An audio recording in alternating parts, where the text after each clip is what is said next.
So, I'm going to be talking about EEG fMRI. And basically, we see the role that EEG plays here. It is at the level of the synapse, postsynaptic potentials. Therefore, it has a very high temporal resolution.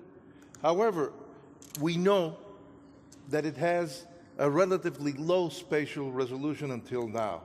The reason for this comes from a generative model of both types of signals.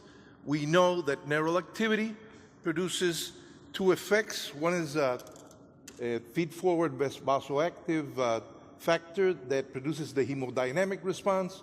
The other is an ensemble of postsynaptic potentials which creates the primary current density that then originates both the EEG and the MEG. So in the case of the EEG and the MEG, we have a smearing factor, that is convolution by the lead field, and this is what limits the spatial resolution of EEG-MEG. On the other hand, the hemodynamic response itself is sluggish.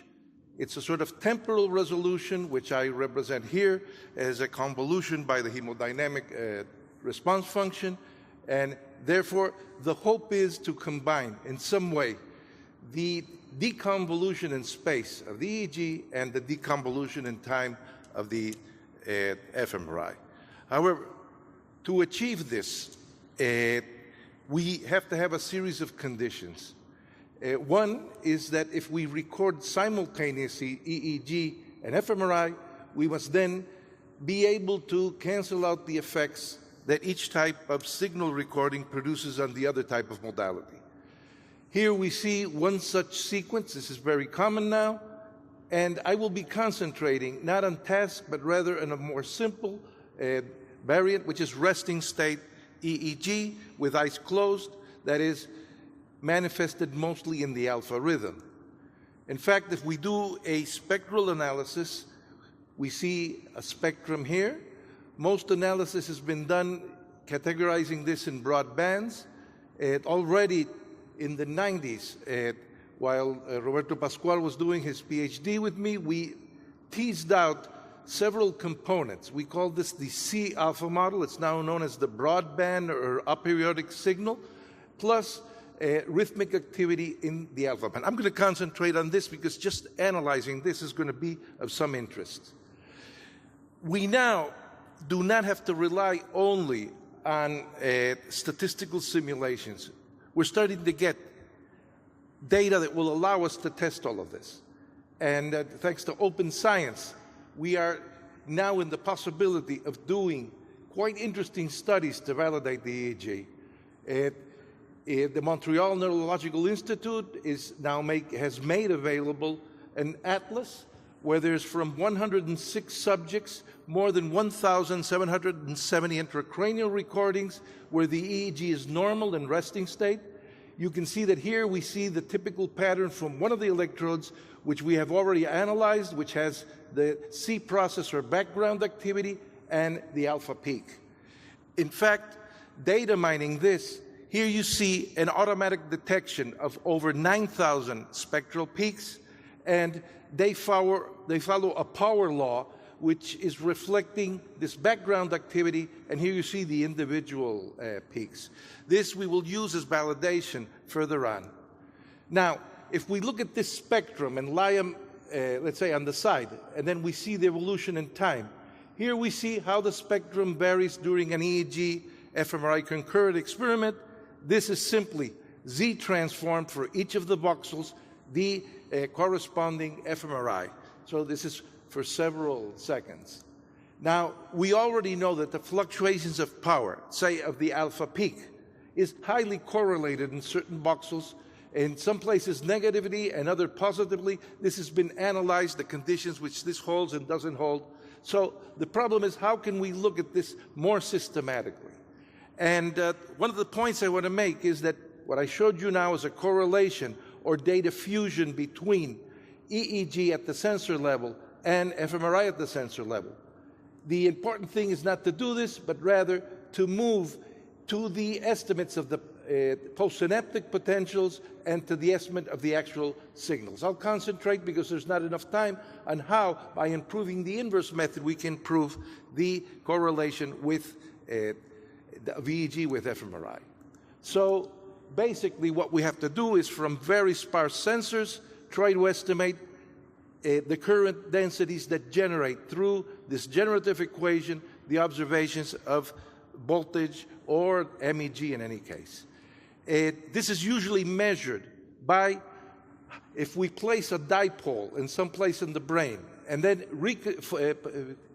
project it out to the sensors and then solve the inverse problem, how deformed is the point spread function?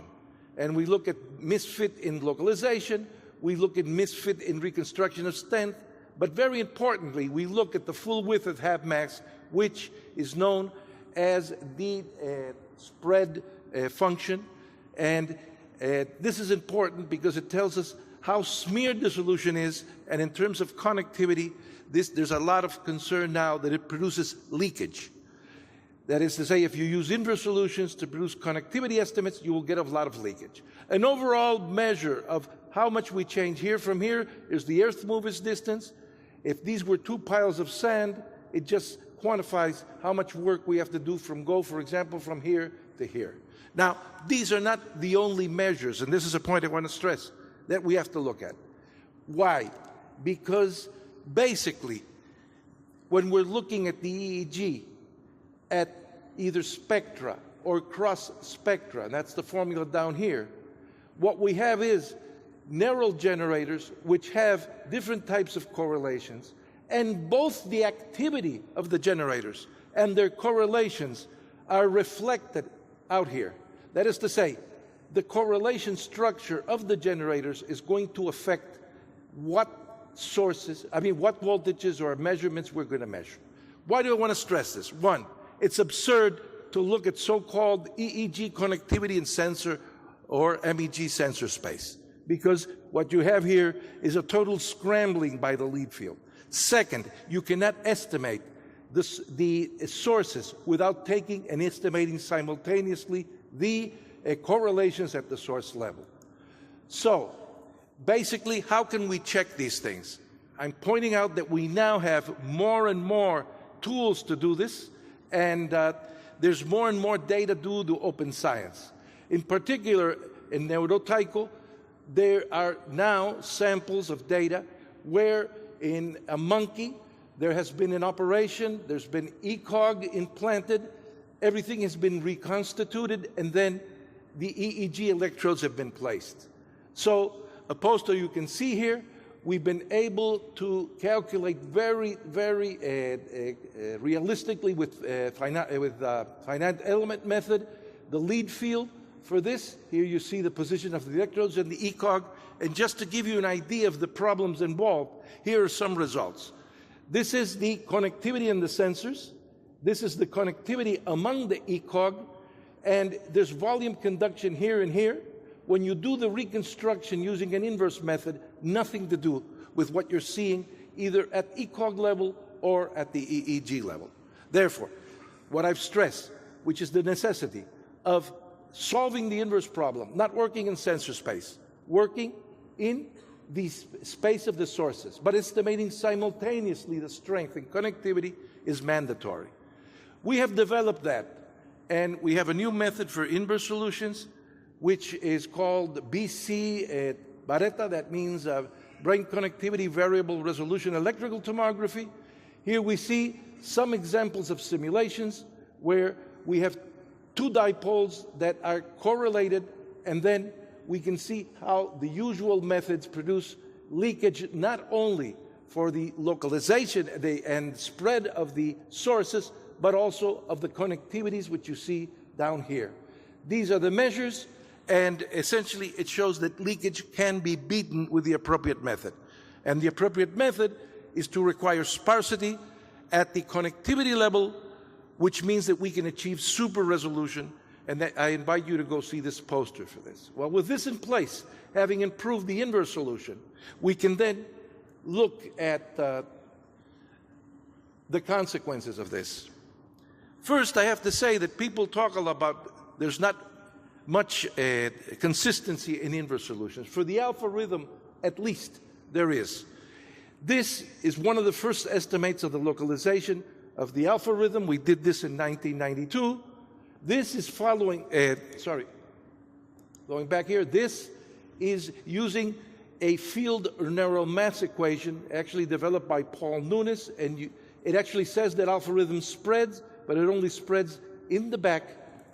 And here in the next slide, you will see that this picture of having at the back of the head, near the occipital-parietal areas, is pretty consistent. And now I want to show you another type of analysis using the method we developed, BC Barretta. Here you see 73, this is the average of 73 inverse solutions for the magnetoencephalogram from the Human Connectome Project. On the right, you see 50 EEG inverse solutions that have been averaged from the Cuban human brain mapping data.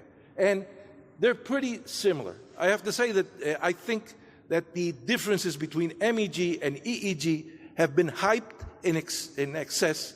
And if you use the generative model and start accounting for the different due to the forward problems, you get more and more consistent results. On the bottom, very sparse, we see where alpha rhythm is intracranially. And it fits pretty much, this is from the database from the MNI, it's pretty consistent with the previous pictures. Okay, having exposed this or said this, let's take a look at how we can do fusion and whether it fits in together with what we've set up to now. We have developed a technique. This was my former postdoc, Asin Karahan. She's around here. And what we've been doing is working with tensor methods. What are tensor methods? Statistical methods for data that are not vectors, they're not matrices, they're multidimensional arrays. And we can leverage this to get inference. For example, for tensor data, there's a principal component analysis that's unique. And this is known as parallel factor analysis, or it has many other names, polydyadic canonical decomposition. Essentially, if you have a multi-way array that is more than two, and if you have enough data, you can decompose this into three types of factors, and this decomposition, not like principal components, is unique. So here, and this is from a paper that we published in the proceedings of the IEEE, this is a graphical notation for models. And what we've done here is use a parafact model. We've stuck in the lead field. We're looking at sources. And once again, we find in occipital and parietal areas at alpha activity. Here at different frequencies, since we can split it up into different frequency time courses and spreads. So this is another of the techniques we can use to get much better inverse solutions. However, now we can put together the EEG and the fMRI. And basically, what we have now is a model. Here's the graphical notation. Those interested can look at the review paper. Essentially, what it says is that we have a generative model for the EEG spectrum, a generative model for the fMRI, that there will be a common space in which they have correlation, and there will be also subspaces of activity or components that are not common. Now, with this model in place that uses the tensor methodology, we did a decomposition of joint EEG fMRI recordings. And the basic result is this. Here you see that there is a parieto-occipital component, which is the alpha rhythm. And this is in concordance with the MEG studies, with the EEG studies, and the intracranial studies. On the other hand, there is a component that is in the fMRI only. It's quite diffuse.